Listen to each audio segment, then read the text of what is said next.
Umiinit na naman ang usapan sa paligid ni Kim Chiu at Paolo Avellino matapos ang pahiwatig tungkol sa isang malaking announcement sa mga susunod na araw. Dahil dito, agad na nagkaroon ng iba't ibang haka-haka ang Kim Pao fans kung ano kayang ihahandang sorpresa ng dalawa.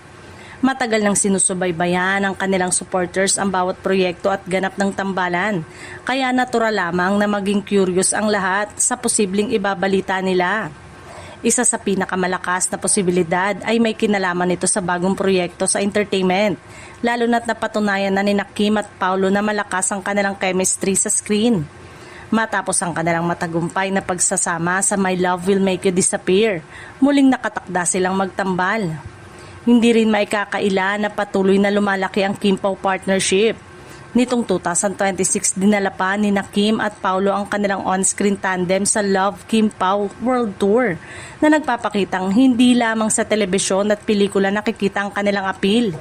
Kaya naman may mga fans na umaasang baka isang panibagong pelikula o series, endorsement o malaking international project ang kanilang ihahayag. Pero bukod sa karir, may isa pang tanong na mas lalong nagpapakilig sa kanilang supporters. Personal na buhay kaya ang dahilan ng announcement?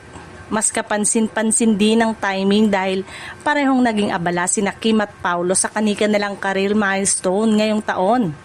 Si Kim ay patuloy na tumatanggap ng international recognition, kabilang ang pagkapanalo bilang Best Global Star sa IMBC Awards sa South Korea, habang pareho silang kabilang sa mga Filipino stars na naging bahagi ng international entertainment project at event.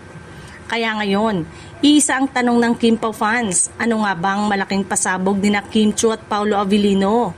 Bagong pelikula ba? Panibagong proyekto? International announcement? O may mas personal na bagay na nais nilang ibahagi?